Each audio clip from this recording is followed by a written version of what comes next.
నేను రమణి. ఇది నిజమేనా?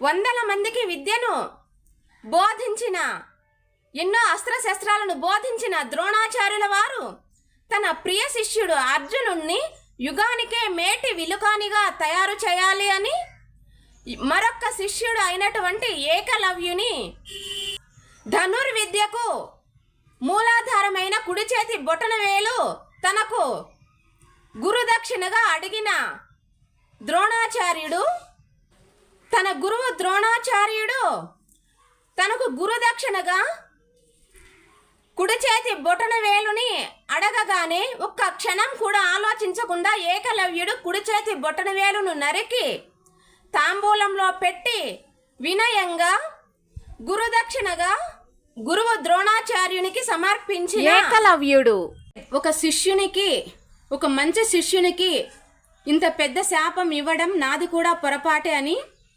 పరశురాముడు విజయధనుసును కర్ణునికి కానుకగా ఇస్తాడు. దేవతలైనా కూడా, ఎంత గొప్ప వాళ్ళైనా కూడా యుద్ధానికి వస్తే విజయధనుస్సు కర్ణుని చేతిలో ఉన్నంతసేపు కర్ణుణ్ణి ఎవరు ఏ శక్తి ఏమి చేయలేదు, ఎలాంటి అపాయము కర్ణునికి కలగదు. అప్పుడు ఉన్న 105 మంది శిష్యులు కూడా దగ్గరికి వచ్చి, ఏం జరిగింది గురువు గారు, మీరు ఎందుకు అలా అరిచారు? అవును, అప్పుడు మొసలి పట్టుకుంది కదా మీ కాలును, ఏమైంది మీ కాలికి రక్తం వస్తుందా, ఏం జరిగింది, నొప్పిగా ఉందా అని అందరూ అడుగుతున్నారు. కానీ గురువు గారు ఏమి చెప్పదలుచుకున్నారు అంటే, అర్జునుని దగ్గరకు వచ్చి, నువ్వే నా ప్రియమైన శిష్యునివి అర్జున, నిన్ను ఈ ప్రపంచంలోనే మేటి విలుకాడిగా నేను తయారు చేస్తాను, నా విద్యలు అన్నీ నీకు ధారపోస్తాను, నా తపశ్శక్తితో సంపాదించిన అస్త్రశస్త్రాలు కూడా అన్నింటినీ నీకు నేర్పిస్తాను అని చెప్తాడు ద్రోణాచార్యుడు. ఈ ప్రపంచంలోనే మేటి విలుకాడిని చేస్తాను అని అప్పుడే చెప్తాడు ద్రోణాచార్యుడు. ఎందుకంటే అందరూ పారిపోగా అర్జునుడు ఒక్కడే ఒక ముసలితో పోరాడటానికి, గురువుగారి కోసం ఒక ముసలితో పోరాడటానికి సిద్ధపడ్డాడు. అది చిన్న పిల్లలు కదా, చిన్న వయసు కదా, అప్పటికే అంత శ్రద్ధ ఉంది, అప్పటికే విలువిద్య పైన కూడా అంత పట్టు ఉంది అర్జునునికి. అంటే గురువుగారైన ద్రోణాచార్యునికి ఇలా చెప్పాలి అనిపించింది. ఈ అర్జునుని క్రమశిక్షణ, మాట తీరు, వినయ విధేయతలు ఒకటే కాదు, పౌరుషం, రోషం, ఈ యుద్ధం చేసే అటువంటి ఒక ధైర్యం, ఇవన్నీ కలగలిపి ఉన్న అర్జునుడు అంటే ద్రోణాచార్యునికి చాలా ఇష్టం. తన కుమారుడైనటువంటి అశ్వత్థామకి కూడా నేర్పించని విద్యలు కూడా, అస్త్రశస్త్రాలు కూడా అర్జునునికి నేర్పిస్తాడు ద్రోణాచార్యుడు. అంత ఇష్టం అర్జునుడు అంటే ద్రోణాచార్యునికి. ఈ విధంగా విద్యాభ్యాసం చేస్తూ ఉన్న ఈ కౌరవులు, పాండవులు ద్రోణాచార్యునితో కలిసి ఒకరోజు వేటకు వెళ్తారు. అక్కడ వేటకు వెళ్ళగా ఈ ద్రోణాచార్యుడు నేర్పిస్తూ ఉన్నటువంటి తీరు, ద్రోణాచార్యుని యొక్క విద్యను అంతటినీ చూసిన ఏకలవ్యుడు, హిరణ్యధనువుడు, ఏకలవ్యుని తండ్రి ఏకలవ్యుడు ద్రోణాచార్యుడిని గురువుగా పొందాలి అనుకుంటాడు. ఈ ఏకలవ్యుడు ద్రోణాచార్యుడిని అడుగుతాడు, నాకు కూడా విద్యను నేర్పించు గురువుగారు అని అడుగుతాడు. అయితే ద్రోణాచార్యుడు, నేను రాజకుమారులకు, రాజవంశస్థులకు మాత్రమే విద్యను నేర్పిస్తాను అని చెప్పగా, నీకు నేను విద్యాదానం చేయలేను అని చెప్పగా నిరాశతో ఏకలవ్యుడు తిరిగి వెళ్తాడు. కానీ ఈ ద్రోణాచార్యుడు ఈ పిల్లలైనటువంటి 105 మంది కౌరవ పాండవులకు ఎలా విద్యను నేర్పిస్తూ ఉన్నాడు, ఆయన మాట తీరు, ఆయన నేర్పించే తీరు అంతా గమనిస్తాడు ఏకలవ్యుడు. ఇదంతా చూసి ద్రోణాచార్యుని యొక్క విగ్రహాన్ని మట్టితో తయారు చేసి ద్రోణాచార్యుడే నేర్పిస్తూ ఉన్నట్టుగా మానసికంగా సిద్ధమవుతాడు ఏకలవ్యుడు. ఏకలవ్యుని మానసిక పరిస్థితి ఎలా ఉంది అంటే, ద్రోణాచార్యుడు కంటితోనూ నోటితోనూ కూడా తనకు టార్గెట్ నిర్దేశించి తనకు విద్యను నేర్పిస్తూ ఉన్నట్టుగా ఊహించుకొని, ద్రోణాచార్యుడు ఈ అస్త్రం వేయి, ఆ అస్త్రం వేయి, బాణాన్ని ఇలా పట్టుకో, విల్లు ఇలా సంధించు అని మాటలు వినిపిస్తూ ఉన్నట్టుగానే మానసికంగా సిద్ధపడిపోయాడు. అలాంటి మానసిక పరిస్థితిలో ఉన్నాడు ఈ ఏకలవ్యుడు. ఇదే విధంగా ద్రోణాచార్యుడు చెప్పుతూ ఉండగా తను విద్యను ఈ అస్త్రాలను వేస్తూ ఉన్నట్లు ధనుర్విద్యలో ఎన్ని రకాల అస్త్రశస్త్రాలు ఉంటే అవన్నీ కూడా తన సాధన వలన సాధిస్తాడు ఏకలవ్యుడు. ఏకలవ్యుడు ఇలా సాధన చేస్తూ ఉన్న సమయంలో మరొక్క రోజు ఈ 105 మంది కౌరవులు పాండవులతో కలిసి ద్రోణాచార్యుడు మళ్ళీ వేటకు వెళ్తారు. ఈ వేటకు వెళ్ళిన సందర్భంలో తమ వెంట కుక్కను కూడా తీసుకొని వెళ్తారు ద్రోణాచార్యుల వారు. ఈ కుక్క వీళ్ళు ఒక దారిలో వెళ్తూ ఉంటే కుక్కలు అటు ఇటు వెళ్తూ ఉంటాయి కదా. ఈ అటు ఇటు వెళ్లే సమయంలో ఏకలవ్యుడు సాధన చేస్తున్న ప్రాంతంలోనికి నాలిక ముందరికి చాపుకొని నీళ్ల కోసమేమో అక్కడేమన్నా ఏకలవ్యుడు నివసిస్తూ ఉన్న ప్రాంతంలో నీళ్ళేమైనా ఉన్నాయేమో, నీళ్ల కోసం వెళ్తుందేమో ఈ కుక్క. నాలుక చాపుకొని వెళ్తూ ఉన్న కుక్కను చూసి, శబ్దాన్ని చూసి ఏకలవ్యుడు ఒక 7 బాణాలను ఒకేసారి కుక్క యొక్క నాలుకకు వేస్తాడు. 7 బాణాలు ఒకే చోట కుక్క యొక్క నాలుక మీద గుచ్చుకునేలాగా వేస్తాడు ఏకలవ్యుడు. ఒక పుష్పంలాగా విచ్చుకొని ఉంది కుక్క యొక్క నాలుక. అలాగే ఆ బాణాలతో వేసిన ఆ నాలుకతోనే ఈ గురువుగారు ద్రోణాచార్యుల దగ్గరకు వస్తుంది కుక్క. ఇంత పైశాచికంగా అమాయకురాలైనటువంటి ఈ జంతువు పైన, కుక్క పైన ఎవరు ఇంతటి దాడి చేశారు? అసలు కుక్కకు ఇంత విద్యను ప్రదర్శించి కుక్కను హింసించే అంత అవసరం ఎవరికి ఉంది అని ఆలోచిస్తాడు ద్రోణాచార్యుడు. అయితే అర్జునుడు కూడా చూస్తాడు కదా ఆ కుక్క యొక్క నాలుకను. ఈ కుక్క యొక్క నాలుక ఇలా పుష్పంలాగా విచ్చుకొని ఉందంటే 7 బాణాలు ఒకేసారి వేసిన వాళ్ళే అయి ఉండాలి. 7 బాణాలతో గుచ్చుకున్న ఈ నాలుక స్పష్టంగా కనిపిస్తోంది అర్జునునికి. అయితే అర్జునునికి కోపం వస్తుంది. ఏంటి గురువుగారు, ఈ ప్రపంచంలోనే మేటి విలుకాడిని చేస్తాను అని చెప్పి మరి ఎవరికో ఇంత నాకంటే గొప్ప విద్యను నేర్పించినట్టున్నారు మీరు, ఎవరు అని అడుగుతాడు అర్జునుడు. లేదు అర్జున, నేను ఎవరికి విలువిద్య నేర్పించనే లేదు వేరే వాళ్ళకి అని చెప్పి ఈ కుక్క పోయే దారిలో కుక్క యొక్క రక్తం బొట్టులను అనుసరిస్తూ వెళ్తారు. వెళితే అక్కడ ఏకలవ్యుడు సాధన చేస్తూ ఉన్నాడు ద్రోణాచార్యుని విగ్రహం ముందు. అప్పుడు అడుగుతాడు ద్రోణాచార్యుడు, నువ్వేనా ఈ కుక్కకి ఇలా చేశావు అని. ఏకలవ్యుని దగ్గరకు వెళ్ళగా ద్రోణాచార్యుని కాళ్ళపైన పడి ఎంతో గురువు దగ్గరికి వచ్చాడు కదా అని పట్టరాని సంతోషం వ్యక్తం చేసి ఒక పండుగలాగా జరుపుకుంటాడు ఏకలవ్యుడు. గురువు గారికి ఏమిచ్చినా రుణం తీర్చుకోలేను కదా, ఒక ఉత్సవంగా, ఒక అంత వైభవంగా ఒక ఉత్సవాన్ని ఏర్పాటు చేసి ద్రోణాచార్యులకి ఈ 105 మంది కౌరవ పాండవులకు విందు ఏర్పాటు చేస్తాడు ఏకలవ్యుడు, ఏకలవ్యుని తండ్రి. అయితే ఈ విందు కార్యక్రమాలు అన్నీ అయిపోయిన తర్వాత ఈ ద్రోణాచార్యుడు అడుగుతాడు, నువ్వు విద్య నేర్చుకున్నావు కదా, అది చెప్పకనే గురువుగారికి తెలియకుండా విద్యను నేర్చుకోవడం ఒక అన్యాయం, అధర్మము. అయితే విద్యను నువ్వు ఎలా నేర్చుకున్నావంటే నువ్వు చెప్పడం ద్వారానే, నువ్వు బాణం వదులు అని చెప్పిన తర్వాతనే నేను ఈ విధంగానే ప్రాక్టీస్ చేశాను, ఈ విధంగానే సాధన చేశాను, ఇది దొంగతనం ఎలా అవుతుంది అని అడుగుతాడు ఏకలవ్యుడు. సరే అప్పుడు నువ్వు గురువుగా అంగీకరిస్తున్నావు కదా అంటాడు ద్రోణాచార్యుడు. అవును గురువు గారు, మీరే నా గురువు అని చెప్తాడు. అప్పుడు నాకు గురుదక్షిణ ఇవ్వాలి కదా అంటాడు ద్రోణాచార్యుడు. నా ప్రాణాన్ని ఇవ్వమన్నే ఇస్తాను, నేను ఎన్నో అస్త్రశస్త్రాలను నేర్చుకున్నాను, అంతే చాలు నాకి. ఏకలవ్యుడు మీరు ఏమడిగినా ఇస్తాను అని చెప్పగానే ద్రోణాచార్యుడు నీ కుడి చేతి యొక్క బొటనవేలుని నాకు గురుదక్షిణగా ఇవ్వమని అడుగుతాడు ద్రోణాచార్యుడు. అలాగే ఒక్క క్షణం కూడా ఆలోచించకుండా తన బొటనవేలును కత్తిరించి ద్రోణాచార్యునికి తాంబూలంలో పెట్టి ఇస్తాడు ఏకలవ్యుడు. అయితే ఇది నేను ఏ ఉద్దేశంతో అడిగినా కూడా నీ త్యాగము అనిర్వచనీయమైనది, చరిత్రలో నిలిచిపోతుంది. ఏకలవ్యుని యొక్క గురుదక్షిణ ఇవ్వడంతో ఏకలవ్యుని పేరు ఆచంద్ర తారార్థం చెరిగిపోదు అని చెప్తాడు ద్రోణాచార్యుడు. అయితే ఈ సందర్భాన్ని ఒక్కొక్కరు ఒక్కోలాగా చెప్తారు.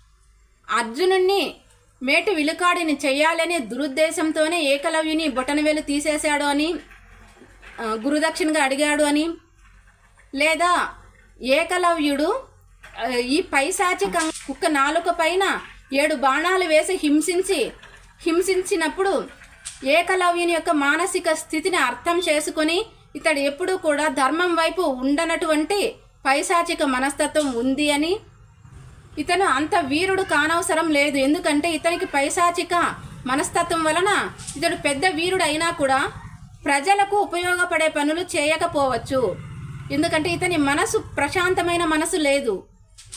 ఒక అమాయకమైన జంతువు కుక్కను ఇంత బాధ పెట్టినవాడు రేపు ప్రజలను, ఇతడు పెద్ద మహావీరుడైతే ప్రజలను ఎలా కాపాడుతాడు?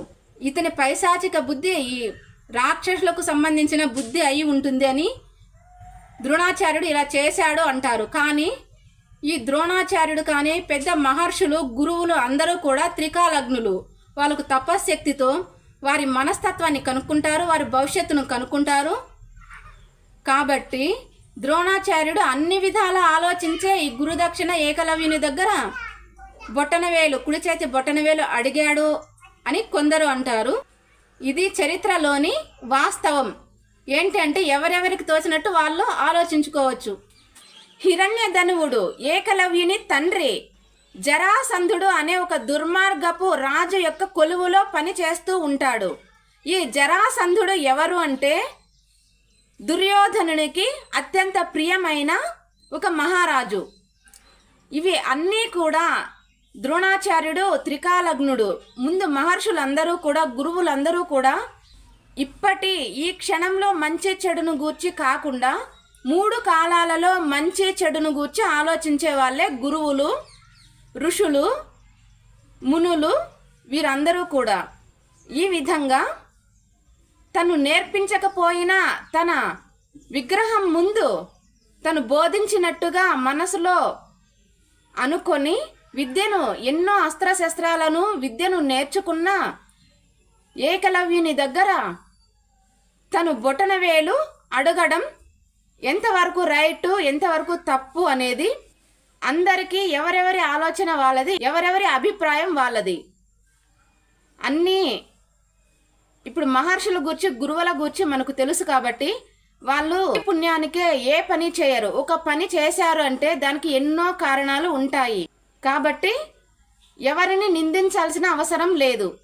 అయితే అర్జునునికి ఏకలవ్యుని మీద కక్ష కాదు, లేదా ఈ ద్రోణాచార్యుడు తననే మేటి విలుకాడుగా, ఈ యుగానికే మేటి, ఈ ద్వాపర యుగానికే మేటి విలుకాడుగా అర్జునున్నే చేస్తాను అని మాట ఇచ్చిన ద్రోణాచార్యుని శిష్యుడే తనకంటే ఇంకా గొప్ప విద్యలు నేర్చుకున్నవాడు ఏకలవ్యుడు ఉన్నాడు. కాబట్టి మరి నాకు ఇచ్చిన మాట ఏంటి?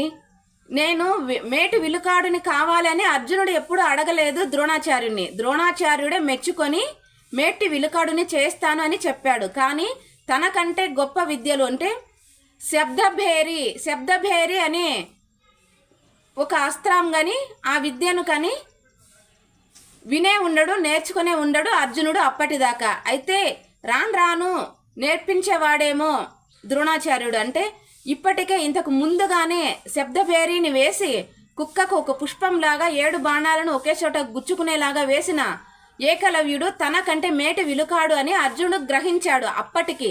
ఆ తర్వాత నేర్చుకోవడం కథ వేరే. కాబట్టి అప్పటికి అలా ఫీల్ అయ్యాడు, అప్పటికి అలా అర్జునుడు అభిప్రాయపడ్డాడు. ద్రోణాచార్యుడు నా ముందు ఊరికి నటించాడా, అబద్ధం చెప్పాడా, ఎందుకు ఇలా చేస్తున్నాడు, నాకు తెలియని విద్యలో ఇంకొక బాలునికి నేర్పించాడు కదా అని బాధపడ్డాడు. అంతేకాని ఏకలవ్యుని పైన కక్ష కాదు, శత్రుత్వం కాదు. ఈ విధంగా కౌరవులు, పాండవులు ఎంతో సంతోషంగా ఆడుతూ పాడుతూ విద్యలు అన్నీ నేర్చుకొని పెరిగి పెద్దవారు అవుతూ ఉంటారు. అయితే గాంధారీదేవికి ఒక్కసారి ఈ గురువులు, బ్రాహ్మణుల దగ్గర తెలుసుకుంటుంది. ఏమి అంటే ఐరావతి వ్రతం, పుత్రులు ఉన్న పుత్రవతి అయిన ఒక స్త్రీ ఐరావతి వ్రతం చేస్తే ఈ ఐరావతి వ్రతం వలన తమ పుత్రులు, తన సంతానం 1000 కాలాల పాటు అష్ట ఐశ్వర్యాలతో, ఆయురారోగ్యాలతో తులతూగుతూ ఉంటారు. వారికి ఎలాంటి హాని కలగకుండా ఈ ఐరావతి వ్రతం చేస్తారు అని తెలుసుకుంటుంది గాంధారీదేవి. కాబట్టి ఈ గాంధారీదేవి తన 100 మంది కుమారులైనటువంటి కౌరవులకు చెప్తుంది, మీరు వెళ్ళి నదికి వెళ్ళి ఒక తెల్ల ఏనుగును చేసి తీసుకురండి, నేను ఐరావతి వ్రతం చేయాలి అని చెప్తుంది గాంధారీదేవి. అయితే అలాగే 100 మంది కౌరవులు కూడా దుర్యోధనునితో పాటు దుర్యోధనుని తమ్ముళ్ళు అందరూ నదికి వెళ్ళి ఈ మట్టి ముద్దలు వేసి దాన్ని అందమైన ఏనుగును తయారు చేస్తారు. ఈ అందమైన ఏనుగును తయారు చేసిన తర్వాత ఐరావతి ఏనుగు తెల్లగా ఉంటుంది కాబట్టి తెల్ల రంగు తీసుకొని వచ్చి ఆ ఏనుగు బొమ్మకి పూస్తారు. ఎంతో అందంగా తయారు చేసి హస్తినాపుర సామ్రాజ్యానికి అంతఃపురానికి తీసుకొని వచ్చి గాంధారీదేవి ఈ హస్తినాపుర ప్రజలకు అందరికీ చెప్పి ఆహ్వానించి ఐరావతి వ్రతాన్ని చాలా గ్రాండ్గా గొప్పగా ఆకాశమంత పందిరి వేసి వ్రతాన్ని చేస్తుంది గాంధారీదేవి. ఇంత గొప్పగా చేసిన వ్రతానికి ఐరావతి వ్రతానికి పాండవులకు కానీ పాండవుల యొక్క తల్లి కుంతీదేవికి కానీ ఆహ్వానం పంపలేదు గాంధారీదేవి. అయితే ఇదంతా గమనిస్తూ ఉన్న పాండవులు అంటే చిన్నపిల్లలు, వయసులో చిన్నవాళ్ళు కాబట్టి మా అమ్మకి ఎందుకు చెప్పలేదు ఈ వ్రతానికి, మాకెందుకు చెప్పలేదు, ఈ కౌరవులు కానీ చెప్పొచ్చు లేదా పెద్దమ్మైనా చెప్పొచ్చు కదా, ఎందుకు మా పెద్దమ్మ గాంధారీదేవి మా అమ్మకు చెప్పలేదు మాకు చెప్పలేదు, పోనీ ఎవరికి చెప్పకుండా చేస్తుందంటే కాదు, హస్తినాపుర సామ్రాజ్యం ప్రజలు అందరికీ చెప్పింది, మాకే ఎందుకు చెప్పలేదు అని చాలా దుఃఖంలో బాధలో ఉంటారు ఈ పాండవులు. అదే సమయంలో కుంతీదేవి దగ్గరికి నారద మహర్షి వస్తాడు. నారద మహర్షి జరిగేదంతా చూస్తూ ఈ ఐరావతి వ్రతం కథ కుంతీదేవికి కూడా చెప్తారు. మీరు కూడా ఐరావతి వ్రతం చేస్తే మీ పిల్లలు మీ సంతానం ఆయుర ఆరోగ్యాలతో అష్ట ఐశ్వర్యాలతో తులతూగుతూ ఉంటారు, జీవితం అంతా ఆరోగ్యంగా సంతోషంగా ఉంటారు ఈ ఐరావతి వ్రతం చేస్తే అని చెప్తాడు నారద మహర్షి కుంతీదేవికి. ఈ సమయంలోనే పాండవులు కూడా విని ఓహో అందుకేనా ఈ వ్రతం చేస్తున్నారు కౌరవులు వాళ్ళ అమ్మ కలిసి, వాళ్ళు బొమ్మ ఏనుగు చేసి మట్టి ఏనుగుకి తెల్ల రంగు పూసి అంటే మా పెద్దమ్మ గాంధారీదేవి దగ్గర చేపిస్తున్నారు కదా ఈ వ్రతము, మేమైతే నిజమైన ఐరావతి ఏనుగునే తీసుకుని వస్తాం అని నారద మహర్షితో అడుగుతారు. ఈ నిజమైన ఐరావతి ఏనుగు ఎక్కడ ఉంటుంది అని. అయితే నారద మహర్షి ఈ పంచ పాండవులకు కూడా చెప్తాడు, ఐరావతి ఏనుగు అంటే దేవరాజు, దేవతలకు దేవుళ్లకు రాజు అయినటువంటి దేవేంద్రుని దగ్గర దేవేంద్రుని యొక్క వాహనమే ఈ ఐరావతి. దేవేంద్రుని యొక్క వాహనం తెల్ల ఏనుగు, ఆ ఏనుగు పేరే ఐరావతి. మీరు స్వర్గానికి వెళ్ళి ఈ ఐరావతి ఏనుగుని దేవేంద్రుని దగ్గర పర్మిషన్ తీసుకొని ఇక్కడికి తీసుకురావడం ఎలా సాధ్యమవుతుంది అని అడుగుతాడు నారద మహర్షి. మహర్షి గారు, మీరు మాకు ఇంత సమాచారం ఇచ్చినందుకు మీకు ధన్యవాదాలు, కానీ అది ఎలా తెచ్చుకోవాలి, ఐరావతాన్ని భూమి మీదకు హస్తినాపుర అంతఃపురానికి ఎలా తీసుకురావాలో అది మాకు తెలుసు మహర్షి గారు అని నమస్కరిస్తారు నారద మహర్షికి. ధర్మరాజు, భీముడు, అర్జునుడు, నకులుడు, సహదేవుడు ఈ పంచ పాండవులు కూడా నారద మహర్షికి ఎంతో వినయ విధేయతలతో నమస్కారం చేసి ఇంకా తమ పనిని ప్రారంభిస్తారు. స్వర్గానికి ఎలా వెళ్ళాలి అంటే, స్వర్గానికి అప్పటికే ఎన్నో దివ్య అస్త్రాలను పొందిన తన గురువు ద్రోణాచార్యుని దగ్గర, కృపాచార్యుని దగ్గర ఎన్నో అస్త్రశస్త్రాలను నేర్చుకొని పొంది ఉంటారు ఈ పంచ పాండవులు కౌరవులు అందరూ కూడా. కానీ ఈ ఆలోచన పాండవులకు మాత్రమే వస్తుంది. దానికి మేటి విలుకాడైనటువంటి భయంకరమైన ధనుర్ధారి, ధనుర్విద్యను నేర్చుకున్న ఈ అర్జునుడు స్వర్గానికి తన బాణాలతోనే నిచ్చెన కడతాడు. ఈ అర్జునుడు స్వర్గానికి బాణాలతో నిచ్చెన కట్టిన ఆ నిచ్చెన మీద ఎక్కి భీమసేనుడు స్వర్గానికి నిచ్చెన మీద వెళ్తాడు. స్వర్గానికి వెళ్ళి దేవేంద్రునితో అడుగుతారు. దేవరాజు యొక్క దేవేంద్రునికి భీమసేనుడు వినయంగా నమస్కరించి, దేవరాజా దేవేంద్రుల గారు, మా తమ్ముడు పంపాడు నన్ను నిచ్చెన కట్టి, ఆ నిచ్చెన పైన నేను వచ్చాను స్వర్గానికి. మీరు మా అమ్మ ఐరావతి వ్రతం చేయాలి అనుకుంటోంది కాబట్టి మీరు మా అమ్మ చేసే వ్రతం కోసం మీ ఐరావతి ఏనుగుని మా హస్తినాపురానికి పంపించవలసిందిగా కోరుతాడు భీమసేనుడు. అయితే దేవేంద్రుడు చెప్తాడు, భీమసేన, నువ్వు చూస్తే చిన్న పిల్లవాడివి. ఐరావతి ఏనుగు మహాశక్తివంతమైనది, ఎన్నో దివ్య శక్తులు కలిగినది. దేవతలందరికీ ఎన్ని శక్తులుంటే ఐరావతి ఏనుగుకి అన్ని శక్తులు ఉంటాయి. అందుకే ఐరావతి ఏనుగు నాకు వాహనంగా ఉంది. దేవరాజు అయినా నా ఐరావతి ఏనుగు వాహనంగా ఉంది అంటే ఆ ఐరావతి ఏనుగుకి ఎంత మహత్యం ఉందో తెలుసుకోవాలి కదా. ముందు ఈ ఐరావతి ఏనుగు అల్పుల మాటలు వినదు, అల్పుల యొక్క మాటలను లెక్క చేయదు. ఐరావతి ఏనుగు నీ మాట వినాలి అంటే నువ్వు ఐరావతి ఏనుగుతో యుద్ధం చేసి ఐరావతి ఏనుగును ఓడిస్తే అప్పుడు ఐరావతి ఏనుగు నీకు లొంగుతుంది. అంతేకాని మా హస్తినాపురానికి రమ్మంటే సింపుల్గా ఐరావతి ఏనుగు రాదు అని చెప్తాడు దేవేంద్రుడు. అప్పుడు భీమసేనుడు, అంతే కదా, ఐరావతి ఏనుగు పైన యుద్ధం చేసి ఐరావతి ఏనుగును ఓడించాలి, అంతే కదా అని యుద్ధానికి వెళ్తాడు భీమసేనుడు. మహాబలవంతుడు కదా, పుట్టుకతోనే వజ్ర శరీరంతో పుట్టినవాడు కదా, 100 మంది కౌరవులను ఏడిపిస్తూ ఉన్నాడు కదా తన అల్లరి చేష్టలతో. అంటే భీమసేనునికి మనసంతా ఇలాగే ఉంది, యుద్ధం చేసి ఓడిస్తే నా మాట వింటుంది కదా ఐరావతి ఏనుగు అనుకుంటూ ఉన్నాడు భీమసేనుడు తన పిల్ల ఆలోచనలతో.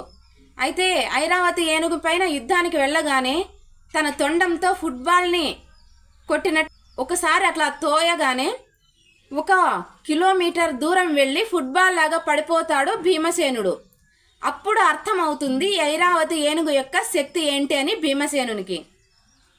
అయితే అంతకు ముందు నాగలోకంలో ఆర్యకుడు తన అమ్మగారి ముత్తాత అయినటువంటి ఆర్యక భగవాన్ 10 కుండల అమృతం ఇచ్చాడు కదా భీమసేనునికి.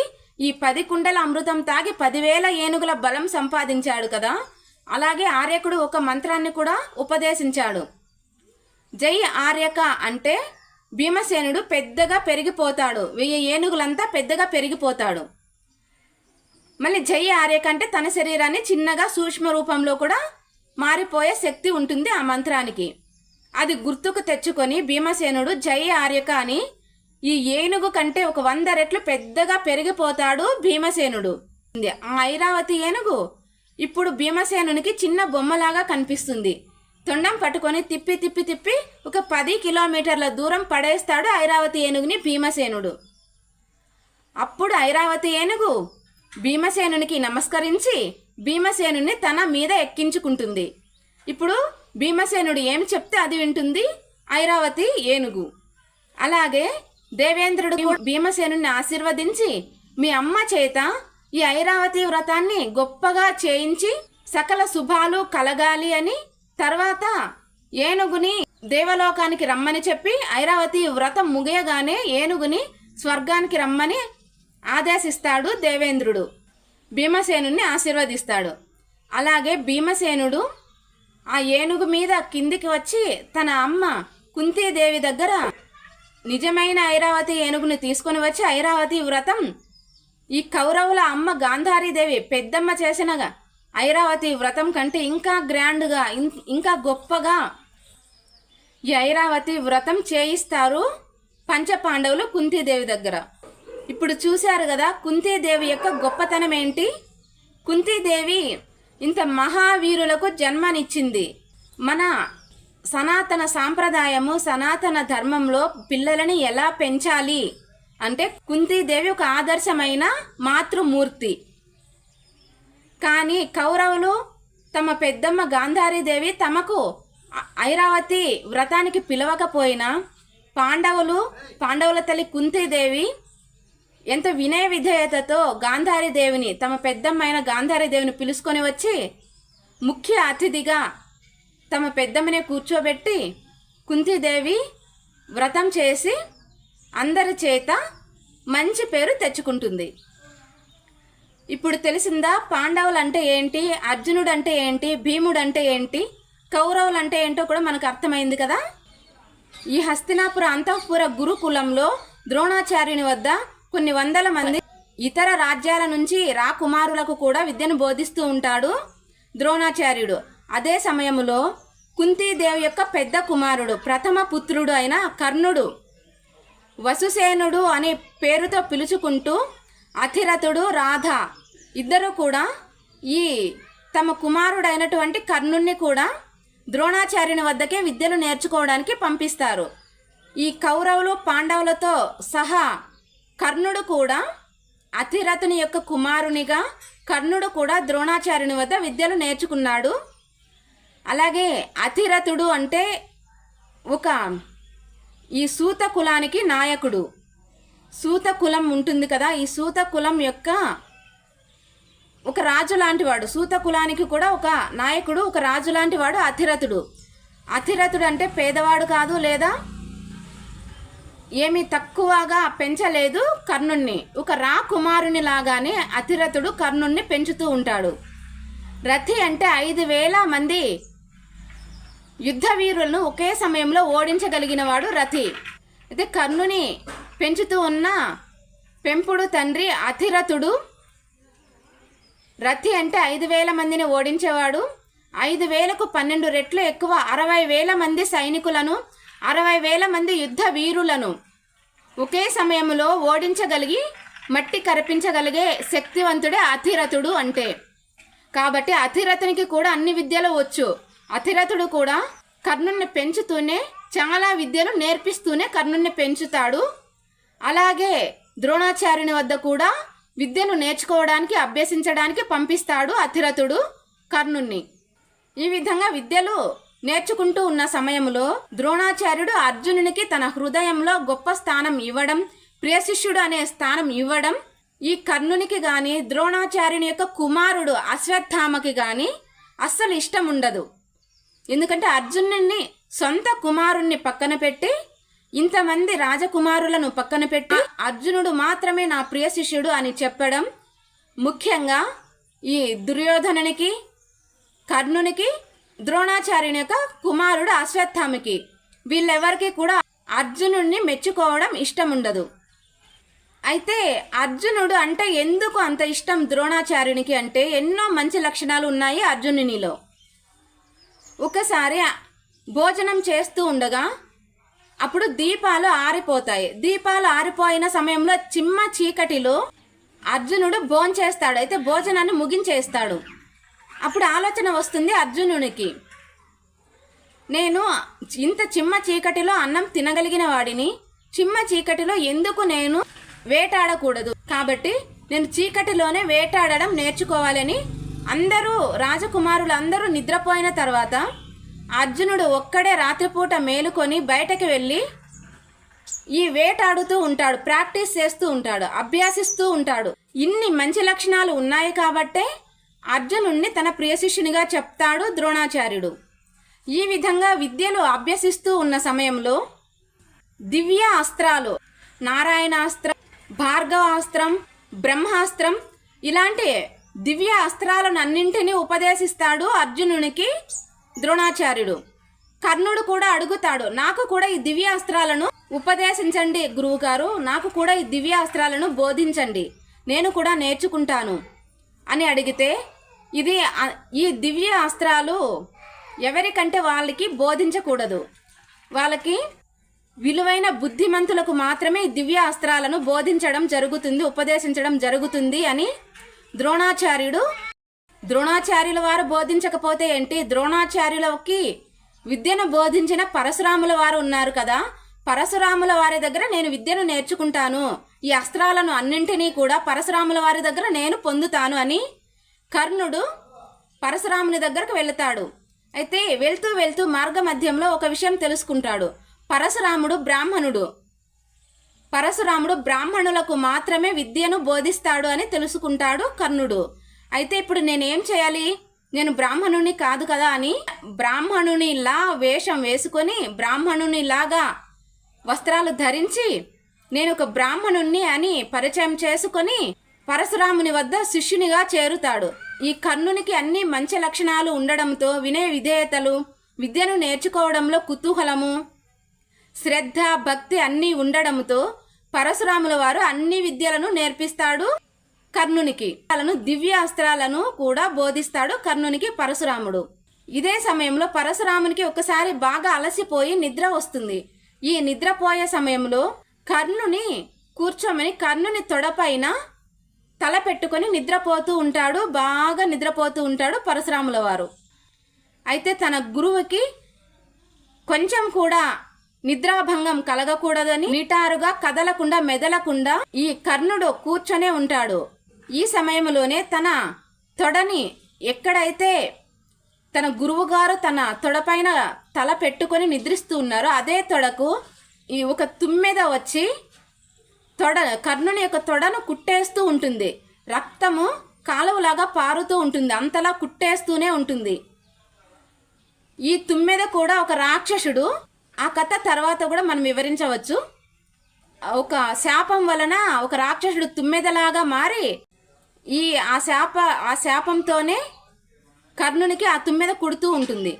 అయితే గురువుగారికి నిద్రాభంగం కలగకూడదని ఎంత తుమ్మెద కుట్టినా కూడా అలాగే ఉంటాడు, కదలకుండా మెదలకుండా కర్ణుడు గురువు పైన భక్తితో. కానీ ఈ రక్తం వెళ్తూ వెళ్తూ గురువు చేతికి తగులుతుంది. చల్లగా రక్తం తగలగానే గురువుకి నిద్ర లేస్తాడు. ఏంటి ఇలా రక్తం వాసన వచ్చినట్టుంది, ఇది చల్లగా ఎందుకు ఇలా తగిలింది చేతికని చూస్తే రక్తం కారుతూ ఉంటుంది. రక్తం కాలువలాగా కారుతూ ఉంటుంది కర్ణుని యొక్క తొడ నుంచి. అయితే బ్రాహ్మణుడు కదా ఈ పరశురాముల వారు చూసి కర్ణుణ్ణి, అసలు నువ్వు ఎవరు? ఒక బ్రాహ్మణునికి ఇంత ఓపిక, ఇంత ధైర్యం, ఇంత నొప్పిని భరించే శక్తి ఒక బ్రాహ్మణునికి ఉండదు. కాబట్టి నువ్వు ఎవరో నిజం చెప్పు అని అడుగుతాడు పరశురాముడు తన శిష్యుడైన కర్ణుణ్ణి.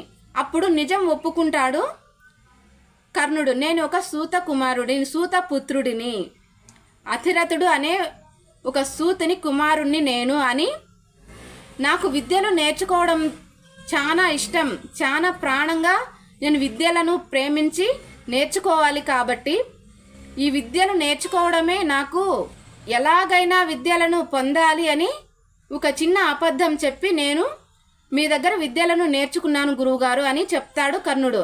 అప్పుడు నాకు అబద్ధం చెప్పి నన్ను మోసం చేసి నా వద్ద విద్యలు నేర్చుకున్నావు కదా, నీకు అవసరమైన సమయంలో నీకు ఏ అస్త్రాలు కూడా గుర్తుకు రావు, ఏ అస్త్రాలు కూడా నువ్వు అవసరమై ఉపయోగించాలి అన్నప్పుడు అస్త్రాలు నీకు పని చేయవు, నీ మైండ్లో అవి రావు, అస్త్రాల పేర్లను కూడా మరచిపోతావు అని శాపం పెడతాడు పరశురాముడు కర్ణునికి. అయితే కర్ణుడు, గురువుగారు నేను విద్యలు నేర్చుకోవాలి అనే పట్టుదలతోనే ఒక చిన్న అబద్ధం చెప్పాను, కానీ ఒక శిష్యునిగా మీ దగ్గర ఎలాంటి తప్పు నేను చేయలేదు, అది నీ నిద్రాభంగం కాకూడదనే నేను నొప్పి ఉన్నా కూడా భరించుకొని ఉన్నాను, మీ మీద ఉన్న ప్రేమ, మీ మీద ఉన్న భక్తితో అని చెప్తాడు కర్ణుడు. అయితే శాపాన్ని కొంచెం తగ్గిస్తాడు పరశురాముడు. భార్గవాస్త్రం, బ్రహ్మాస్త్రం ఈ 2 అస్త్రాలకే నా శాపం పరిమితం అవుతుంది, ఇంకా మిగతా అన్ని అస్త్రాలు అన్ని విద్యలు కూడా నీకు మామూలుగానే ఉపయోగపడతాయి. ఇంత ఒక శిష్యునికి, ఒక మంచి శిష్యునికి ఇంత పెద్ద శాపం ఇవ్వడం నాది కూడా పొరపాటే అని పరశురాముడు ఒక దివ్య శక్తి కలిగిన విజయధనుసును కర్ణుడికి ఇస్తాడు. తన శాపముతో బాధపడుతూ ఉన్న కర్ణునికి అజేయమైన విజయధనుసును కానుకగా ఇస్తాడు పరశురాముడు. ఈ ధనుస్సు చేతిలో ఉన్నంతసేపు కర్ణుని ఎవరూ ఓడించలేరు. ఫ్రెండ్స్, ఈ వీడియో పైన మీ అభిప్రాయాలను, మీ విలువైన అభిప్రాయాలను కామెంట్స్ రూపంలో తెలియచేయండి. నెక్స్ట్ వీడియోలో, వచ్చే వీడియోలో ఇంత అల్లరి చిల్లరి చేష్టలతో, గొడవలతో ఒకరి మీద ఒకరు పోటీ పడి కౌరవులు, పాండవులు, ఇతర రాజకుమారులు అందరూ కూడా కష్టపడి నేర్చుకున్న ఈ విద్యలు అన్నీ హస్తినాపుర ప్రజల ముందు, హస్తినాపుర పాలకుల ముందు, రాజుల ముందు వీరి విద్యలను ప్రదర్శించే ఒక రంగస్థలం, అద్భుతమైన సన్నివేశాలతో రంగస్థలం. యువరాజులైన కౌరవులు, పాండవులు, ఇతర రాకుమారులు అందరూ కూడా తమ గురువు అయినటువంటి ద్రోణాచార్యుడు నాకు గురుదక్షిణగా, అలాగే ద్రుపద రాజును కట్టి బంధించి నా కాళ్ళ మీద పడవేయాలి అని ద్రోణాచార్యుడు కౌరవులకు పాండవులకు చెప్తారు. ఇదే నా గురుదక్షిణ అని చెప్తాడు ద్రోణాచార్యుడు. ఫ్రెండ్స్, ఎన్నో ఆసక్తికర సన్నివేశాలతో నిండిన నెక్స్ట్ వీడియో అస్సలు మిస్ కాకండి.